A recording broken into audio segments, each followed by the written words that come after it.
Hallelujah. ಎಷ್ಟು ಜನ amen ಎಂಬುದಾಗಿ ಹೇಳ್ತೀರಾ? ಆದರೆ ಇಲ್ಲಿ ಆದಂತ ಕಾರ್ಯವೇನು? ಯಾಕೆ ಆಶೀರ್ವದಿಸಲ್ಪಡ್ಲಿಲ್ಲ ಅಂದ್ರೆ ದೇವರನ್ನ ಅವರು ದೊಡ್ಡದಾಗಿ ನೋಡ್ಲೇ ಇಲ್ಲ. ಹಲ್ಲೆಲೂಯಾ. ಯಾವ ಸಭೆಯಲ್ಲಿ, ಯಾವ ಸ್ಥಳದಲ್ಲಿ ಕ್ರಿಸ್ತನು ದೊಡ್ಡದಾಗಿ, ನಿಮ್ಮ ಜೀವನಕ್ಕಿಂತಲೂ ದೊಡ್ಡದಾಗಿ, ನಿಮ್ಮ ಒಂದು ಪರಿಸ್ಥಿತಿಗಳಿಗಿಂತಲೂ ದೊಡ್ಡದಾಗಿ, ನಿಮ್ಮ ಒಂದು ಭವಿಷ್ಯಕ್ಕಿಂತಲೂ ದೊಡ್ಡದಾಗಿ ಯೇಸು ಕಾಣಲ್ಪಡಲ್ವೋ ಆ ಒಂದು ಸ್ಥಳದಲ್ಲಿ ಅದ್ಭುತಗಳು ನಡೆಯೋದಿಲ್ಲ. ಹಲ್ಲೆಲೂಯಾ. ಯಾವ ಸ್ಥಳದಲ್ಲಿ ಯೇಸು ಮೇಲೆ ಕೆತ್ತಲ್ಪಡೋದಿಲ್ವೋ ಆ ಒಂದು ಸ್ಥಳದಲ್ಲಿ ಯಾವ ಅದ್ಭುತಗಳು ನಡೆಯೋದಕ್ಕೆ ಸಾಧ್ಯವಿಲ್ಲ. ಹಂಗಂದ್ರೆ ಏನು? ಅಯ್ಯೋ, ಯಾರಂಗ ನೆನೆಸ್ತಾ ಇದ್ದಾರೆ ಎಂಬುದಾಗಿ ನೆನೆಸುವುದಕ್ಕಿಂತ ಮುಂಚೆ ಇಲ್ಲಿ ಕುಳಿತಿರುವಂತ ನಾವು ನಮ್ಮ ಜೀವಿತದಲ್ಲಿ ಯೇಸು ಯಾವ ಸ್ಥಾನದಲ್ಲಿ ಇದ್ದಾನೆ ಎಂಬುದಾಗಿ ಒಂದು ಬಾರಿ ಈ ದಿನ ಯೋಚನೆ ಮಾಡಿ ನೋಡೋಣ. Amen. Hallelujah. If Jesus is exalted above everything in your life, ನನ್ನ ಜೀವಿತದಲ್ಲಿ ಹೌದು, ನನ್ನ ಒಂದು ಕೆಲಸಕ್ಕಿಂತಲೂ ನನ್ನ ದೇವರು ದೊಡ್ಡವರು. ನನಗಿರುವಂತ ಯೋಚನೆಗಳಿಗಿಂತಲೂ ನನ್ನ ದೇವರು ದೊಡ್ಡವನು. ನಾನು ಏನನ್ನೆಲ್ಲ ಪ್ಲಾನ್ ಇಟ್ಕೊಂಡಿದ್ದೀನೋ ಅದಕ್ಕಿಂತಲೂ ದೇವರು ದೊಡ್ಡವನು. ನನ್ನ ಎಲ್ಲ ಪ್ರಯತ್ನಗಳಿಗಿಂತಲೂ ದೇವರು ದೊಡ್ಡವನು ಎಂಬುವಂಥದ್ದಾಗಿ ನೀವು ನೆನೆಸೋದಾದ್ರೆ ಭಾನುವಾರ ನಿನ್ನ ಜೀವಿತದಲ್ಲಿ ಆಶೀರ್ವಾದದ ದಿನವಾಗಿ ಮಾರ್ಪಡ್ತದೆ. ಎಷ್ಟು ಜನ ಆಮೇನ್ ಎಂಬುದಾಗಿ ಹೇಳ್ತೀರಾ? ಹಲ್ಲೆಲೂಯಾ. ಹಲ್ಲೆಲೂಯಾ. ನಾ ಹೇಳೋದು ಅರ್ಥ ಆಗ್ತಾ ಇದೆಯಾ? ಅಯ್ಯೋ ಅಯ್ಯೋ ಪೋಲಣ್ಣ ಅವ್ರೇನೋ ನೆನ್ಸ್ಕೊಬೋರ. No, you will never receive any blessing. ನಾವು ಹೋಗ್ಲಿಲ್ಲ ಅಂದ್ರೆ ಫೋನ್ ಮಾಡ್ತಾರಪ್ಪ, ನಾವು ಹೋಗ್ಲಿಲ್ಲ ಅಂದ್ರೆ ಕೇಳ್ತಾರಪ್ಪ, ನಾವು ಹೋಗ್ಲಿಲ್ಲ ಅಂದ್ರೆ ಮುಖ ಎತ್ಕೋತಾರಪ್ಪ. ಐ ಟೆಲ್ ಯು, ಇದು ನಿಮ್ಮ ಒಂದು ಮನಸ್ಸಿನಲ್ಲಿರುವಂತ ವಿಷಯವಾಗಿದ್ರೆ ದಯವಿಟ್ಟು ಬರಬೇಡ್ರಿ. But if you want to see Jesus, if you want to see his throne exalted high in this place, ಈ ಸ್ಥಳದಲ್ಲಿ ಯೇಸು ರಾಜಾದಿರಾಜನಾಗಿರುವಂಥದ್ದನ್ನ ನೀವು ಕಾಣೋದಕ್ಕೆ ಬಯಸೋದಾದ್ರೆ, ಆತನ ವಸ್ತ್ರದ ನೆರಿಗೆ ಮೇಲೆ ನೀವು ಇರೋದಕ್ಕೆ, ನೀವು ಜೀವಿಸುವುದಕ್ಕೆ ಆಸೆ ಪಟ್ರೆ, ನನ್ನ ಜೀವನ ಮಾರ್ಪಡಬೇಕು, ನನ್ನ ಪರಿಸ್ಥಿತಿ ಮಾರ್ಪಡಬೇಕನ್ನೋ ಆಸೆ ನಿಮ್ಮ ಒಳಗಿರೋದಾದ್ರೆ ದೇವರ ಆಲಯವನ್ನ ಹುಡುಕಿ ಬನ್ರಿ. ಹಲ್ಲೆಲೂಯಾ. ಹಲ್ಲೆಲೂಯಾ. ಹಲ್ಲೆಲೂಯಾ. ನಾ ಹೇಳಿದ ಎಷ್ಟು ಜನ ಒಪ್ಕೊಳ್ತೀರಾ? God, this is a sanctuary. This is the dwelling place of God. ಈ ಒಂದು ಆಲಯದಲ್ಲಿ ವಾಕ್ಯದಲ್ಲಿ ಬರೆಯಲ್ಪಟ್ಟಿದೆ, ಮಾರುವವರು ಕೊಳ್ಳುವವರು ಇರುವಂತದನ್ನ ನೋಡಿ ಯೇಸು ಸ್ವಾಮಿ ಏನಂದ್ರೆ ರೀ, ಇದು ನನ್ನ ತಂದೆ ಮನೆ, ಇದು ನನ್ನ ತಂದೆ ಮನೆ. ಎಷ್ಟು ಜನ ಆಮೇನ್ ಎಂಬುದಾಗಿ ಹೇಳ್ತೀರಾ? ಇದು ನನ್ನ ತಂದೆಯ ಮನೆ. ಹಲ್ಲೆಲೂಯಾ. ಹಲ್ಲೆಲೂಯಾ. ಯಾಕೆ ಬರ್ತೀರಾ ತಂದೆ ಮನೆಗೆ? ಅಪ್ಪ ಮನೆಗೆ ಹೋಗ್ತೀವಿ ಅಂದ್ರೆ ಯಾರನ್ನ ನೋಡಕ್ ಹೋಗ್ತೀವಿ ನಾವು? ಅಪ್ಪನ ನೋಡ್ಬೇಕಂತ ತಾನೆ. ಹಂಗಂದ್ರೆ ಅಪ್ಪ ಮನೆಗೆ ಬರೋಂಥ ನೀವು ನಿಮ್ಮ ಮನಸ್ಸೆಲ್ಲ ಅಪ್ಪನ ನೋಡ್ಬೇಕಂತಾನೆ ಇರಬೇಕಲ್ವ? ಹಲ್ಲೆಲೂಯಾ. ಏನು ಹಾಡು ಆಡ್ತಾರೆ, ಏನನ್ನು ಅನೌನ್ಸ್ ಮಾಡ್ತಾರೆ, ಏನು ಇವತ್ತು ವಾಕ್ಯ ಏನಿರ್ತದೆ? ಇಲ್ಲ ರೀ, ಬರಬೇಕಾದದ್ದು ಒಂದೇ ಒಂದು, ಆತನ ಮೇಲೆ ತಲ್ಪಡಬೇಕು, ನಮ್ಮದು ತಗ್ಗಿಸಲ್ಪಡಬೇಕು. ಹಲ್ಲೆಲೂಯಾ. ನಜರೇತ್ ಮಾಡಿದ ದೊಡ್ಡ ತಪ್ಪು. ನಜರೇತಿಗೆ ಒಂದು ದೊಡ್ಡ ಭಾಗವೇ ಇತ್ತು. ನಜರೇತಿಗೆ ಒಂದು ದೊಡ್ಡ ಅದ್ಭುತಗಳೇ ಇತ್ತು. ನಜರೇತಲ್ಲಿ ಒಂದು ವ್ಯಾಧಿಯಸ್ಥರು ಇಲ್ಲದ ಹಾಗೆ ದೇವರು ಮಾಡ್ತಿದ್ರು. ಆ ದಿನ ಸಭೆಯಲ್ಲಿ ಒಂದೊಂದು ಕೊರತೆ ಇಲ್ಲದೆ ಇರಂತೆ ದೇವರು ಎಲ್ಲರನ್ನು ಆಶೀರ್ವದಿಸೋದಕ್ಕಾಗಿ ಬಂದನು. ಮನುಷ್ಯ ಕುಮಾರನು ಆತನು ದರಿದ್ರನಾಗಿದ್ದೆ, ಆತನು ಎಲ್ಲರನ್ನು ಆಶೀರ್ವದಿಸೋದಕ್ಕಾಗಿ ಅಲ್ವಾ? ಆತನು ಗಾಯ ಹೊಂದಿದೆ, ಆತನು ಗುಣಪಡಿಸಬೇಕೆಂಬುದಕ್ಕಾಗಿ ಅಲ್ವಾ? ಆ ಯೆಶಾಯ ಹೇಳಿದಂತ ಆ ಒಂದು ಪ್ರವಾದನೆಯು ಆ ಒಂದು ನಾಜರೇತಿನ ಆಲಯದಲ್ಲಿ ಬಂದು ನಿಂತ್ಕೊಂಡಿತ್ತಲ್ಲ. ಆದರೆ ಮಾಡಿ ತಪ್ಪೇನೋ ಅವ್ರು ಏನ್ ಮಾಡಿದ್ರು? ಆತನ ವಿಷಯವಾಗಿ ಬೇಸರಗೊಂಡ್ರು. Hallelujah.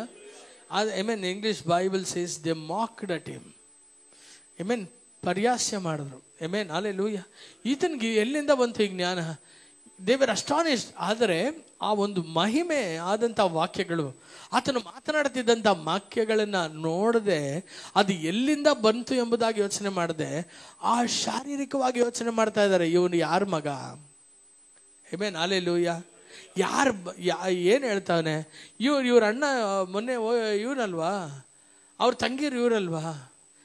I tell you something, Jesus need to be glorified. To see a miracle in your personal life. ನಿಮ್ಮ ವೈಯಕ್ತಿಕ ಜೀವಿತದಲ್ಲಿ ಯೇಸು ಅದ್ಭುತ ಮಾಡಬೇಕಂದ್ರೆ ನಿನ್ನ ವೈಯಕ್ತಿಕ ಜೀವಿತದಲ್ಲಿ ಆತನಿಗೊಂದು ಸಿಂಹಾಸನ ಕಟ್ಟಬೇಕು. ಎಷ್ಟು ಜನ ಹೇಳ್ತಾರೆ ಆಲಯದಲ್ಲಿ ಹೆಂಗೋ ಗೊತ್ತಿಲ್ಲ, ಆದರೆ ನಾನು ಆಲಯದೊಳಗಿದ್ದೀನಿ ಅಂದರೆ ನಾನೇ ಆತನಿಗೆ ಸಿಂಹಾಸನವನ್ನು ಕಟ್ಟಬೇಕು. ಎಷ್ಟು ಜನ ಆಮೇನ್ ಎಂಬುದಾಗಿ ಹೇಳ್ತೀರಿ? ಯಾರು ಹೇಗೋ, ಆದರೆ ಯೇಸು ನನ್ನ ಜೀವಿತದಲ್ಲಿ ಮೇಲಾದರೆ ಅದ್ಭುತಗಳು ತಾನಾಗಿ ನಡೀತದೆ. ಆಮೇನ್. ಹಲ್ಲೆಲೂಯಾ. ಒಂದು ದಿನ ಒಂದು ವ್ಯಕ್ತಿಯು ಯೇಸುವಿನ ಬಳಿಯಲ್ಲಿ ಓಡಿ ಬಂದು ಒಬ್ಬ ಸೈನಿಕನು ಬಂದು ಹೇಳಿದ ಏನೆಂಬುದಾಗಿ, ಆ ಶತಾಧಿಪತಿಗೆ ಒಬ್ಬ ಮನೆಯಲ್ಲಿ ಕೆಲಸ ಮಾಡುವಂಥ ಒಬ್ಬ ಆಳಿದ್ದಾನೆ. ಅವನು ಮರಣದ ಹಾಸಿಗೆಯಲ್ಲಿದ್ದಾನೆ. ಯೇಸುವೆ, ನೀವು ಬಂದರೆ ಅವನ್ನ ಗುಣಪಡಿಸ್ಬೋದು. Hallelujah, hallelujah. ಯೇಸು ಸ್ವಾಮಿ ಹೇಳಿದ್ರು, ನಡಿ ಹೋಗೋಣ. ಹೋಗದಿರುವಂಥ ಸಮಯದಲ್ಲಿ ಆ ಶತಾಧಿಪತಿ ಗೊತ್ತಾಯಿತು, ಯೇಸು ನಮ್ಮ ಮನೆಗೆ ಬರ್ತಾ ಇದ್ದಾರೆ ಎಂಬುದಾಗಿ. ಹಲ್ಲೆಲೂಯಾ. ಯಾರ ಆ ಒಂದು ವ್ಯಕ್ತಿ, ಯಾರೋ ಒಂದು ಮಲಗಿರುವಂಥ ಹಾಸಿಗೆ ಹಿಡಿದಿರುವಂಥ ವ್ಯಕ್ತಿ, ಆ ಶತಾಧಿಪತಿಗೆ ತುಂಬ ಆಪ್ತನಾದಂಥ ಒಬ್ಬ ಸೇವಕ. ಆ ಒಂದು ಶತಾಧಿಪತಿಗೋಸ್ಕರ ಜೀವನೇ ಕೊಡೋದಕ್ಕೆ ತಯಾರಾಗಿದ್ದಂಥ ಒಂದು ಸೇವಕ. ಅವನು ಮರಣದ ಹಾಸಿಗೆಯಲ್ಲಿ ಒದ್ದಾಡ್ತಿರ್ಬೇಕಾದ್ರೆ ಪರಿಸ್ಥಿತಿ ಹೆಂಗಿರ್ಬೋದಲ್ವಾ? ಅವನ್ನ ಉಳಿಸ್ಕೊಳ್ಳೋದಕ್ಕೆ ಕಷ್ಟಪಡ್ತಾ ಇರುವಂಥ ಪರಿಸ್ಥಿತಿಯಲ್ಲಿ ಯೇಸುನೇ ಮನೆಗೆ ಬರ್ತಾ ಇದ್ದಾರೆ ಅಂದರೆ ನಾವು ಬೇಡ ಅಂತೀವ? ಹಲ್ಲೆಲೂಯಾ. ಒಬ್ಬರು ಮನೇಲಿ ತುಂಬ ಕಷ್ಟಪಡ್ತಾ ಇದ್ದಾರೆ ಅಂದರೆ ಡಾಕ್ಟ್ರು ಮನೆಗೆ ಬರ್ತೀನಿ ಎಂಬುದಾಗಿ ಹೇಳಿದ್ರೆ ಬೇಡ, ಅಲ್ಲಿಂದಾನೇ ಮೆಡಿಸಿನ್ ಹೇಳ್ಬಿಡಿ ಅಂತ ಹೇಳ್ತೀರಾ ನೀವು? ಯೋಚನೆ ಮಾಡಿರಿ ಪ್ರಾಕ್ಟಿಕಲ್ ಆಗಿ. ನೀವು ಏನು ಮಾಡ್ತೀರಿ? ಡಾಕ್ಟರ್ ಪ್ಲೀಸ್ ಬನ್ನಿ, ಅದು ಎಷ್ಟಾಗುತ್ತೆ ನೋಡೋಣ ಅಲ್ವಾ? ಕಾರ್ ಕಳಿಸ್ಬಿಡ್ಲಾ? ಇಲ್ಲಾಂದರೆ ಏನು ಮಾಡಲಿ ಹೇಳಿ? ಏನಾರು ಅವ್ರಿಗೆ ಡಾಕ್ಟ್ರಿಗೆ ಒಂದು ಮಹಾಲಕ್ಷ್ಮಿ ಸ್ವೀಟ್ ಬಾಕ್ಸ್ ತಗೊಂಡ್ಬನ್ನಿ, ಹಲ್ಲೆಲೂಯಾ, ಒಂದು ಟೀ ಮಾಡಿಡು ಡಾಕ್ಟ್ರಿಗೆ. ಹೌದಾ? ಯಾಕೆಂದರೆ you are getting an unusual favour. ನೀ ಎದುರು ನೋಡದೇ ಇರುವಂಥ ಒಂದು ದಯೆ ನಮಗೆ ಸಿಕ್ಕಾಗ ಏನು ನಂಬಿಕೆ ಗೊತ್ತಾ? ಇದೆಲ್ಲ ಯಾಕೆ ಗೊತ್ತಾ? ಅವನು ಚೆನ್ನಾಗಾಗ್ಬಿಡ್ತಾನೆ. Is the best doctor in town. ಆತ ನೀವು ಒಂದು ಊರಿನಲ್ಲೇ ಒಳ್ಳೆ ಡಾಕ್ಟರ್, ಅವನು ಬಂದರೆ ಸರಿ ಹೋಗ್ಬಿಡ್ತಾನೆ ಎಂಬುದಾಗಿ ಒಂದು ನಂಬಿಕೆ ತಾನೆ. ಆದರೆ ಆ ಶತಾಧಿಪತಿಯು ಒಂದು ಹೆಜ್ಜೆ ಮುಂದೆ ಇಟ್ಟು ಒಂದು ಮಾತನ್ನ ಹೇಳ್ತಾನೆ, ಏನೆಂಬುದಾಗಿ? ಅಯ್ಯೋ ದೇವರೇ, ನೀ ಇಲ್ಲಿ ಬರೋದಕ್ಕೆ ನಾ ಯೋಗ್ಯವಾದವನಲ್ಲ. ಹಲ್ಲೆಲೂಯಾ. ಇವನು ಯೋಗ್ಯವಾದವನಲ್ಲ ಅಂತ ಮಾತಾಡ್ತಾ ಇಲ್ಲ. ಅವನು ನಿನ್ನಿಂದ ಹೀಲಿಂಗ್ ಹೊಂದ್ಕೊಳ್ಳೋದಕ್ಕೆ ಯೋಗ್ಯವಾದವತನೋ, ಆದರೆ ನೀನು ನನ್ನ ಮನೆ ಬರೋದಕ್ಕೆ ನಾ ಯೋಗ್ಯತೆ ಇಲ್ಲದೆ ಇರೋನು. ಯಾಕಂದರೆ ನೀನು ನಾಜರೇತಿನ ಯೇಸು ಅಷ್ಟೇ ಅಲ್ಲ, ನೀ ಪರಲೋಕದ ದೇವಾದಿದೇವನು. ಹಲ್ಲೆಲೂಯಾ. ನೀನು ಯಹೂದ್ಯನು ಮಾತ್ರ ಅಲ್ಲ, ನೀನೇ ಯೆಹೋವನು. ಹಲ್ಲೆಲೂಯಾ. ನೀನು ನನ್ನ ಮನೆಯ ಆಶ್ರಯದಲ್ಲಿ ನೀ ಬರೋದಾದರೆ, ಅಯ್ಯೋಯ್ಯೋ ದೇವ್ರೆ, ನಾನು ಹೋಗು ಎಂಬುದಾಗಿ ನನ್ನ ಸೇವಕನಿಗೆ ಹೇಳಿದ್ರೆ ಅವನು ಹೋಗ್ತಾನೆ, ಬಾ ಅಂದರೆ ಬರ್ತಾನೆ, ಕೂತ್ಕೋ ಅಂದರೆ ಕೂತ್ಕೋತಾನೆ. ಆದರೆ ನೀನು ಹಂಗಂದ್ರೆ ಅರ್ಥ ಏನು? ನೀನು ವ್ಯಾಧಿಗೆ ಹೋಗಂದ್ರೆ ಹೋಗ್ತವೆ, ಆಶೀರ್ವಾದನ ಬಾ ಅಂದರೆ ಬರ್ತವೆ. ಹಲ್ಲೆಲೂಯಾ. ನಿನ್ನ ಮಾತಿಗೆ ಜೀವ ಉಳ್ಳವುಗಳು, ಜೀವ ಇಲ್ಲದೇವುಗಳು ಕೂಡ ಮಾತು ಕೇಳ್ತವೆ. ಯಾಕಂದ್ರೆ ಏನು ಇಲ್ಲದೇವುಗಳು ಇರುವುದಗಳಿಂದ ಎಲ್ಲವನ್ನ ಉಂಟು ಮಾಡಿರುವಂಥ ದೇವರು ನೀವು. ಕತ್ತಲೆಯಿಂದ ನೀವು ಬೆಳಕನ್ನ ಕೊಂಡು ಬಂದಿರುವಂಥ ದೇವರು ನೀವು. ಹಲ್ಲೆಲೂಯಾ. ಯೇಸು ಸ್ವಾಮಿ ಏನಂತ ಹೇಳಿದ್ರು?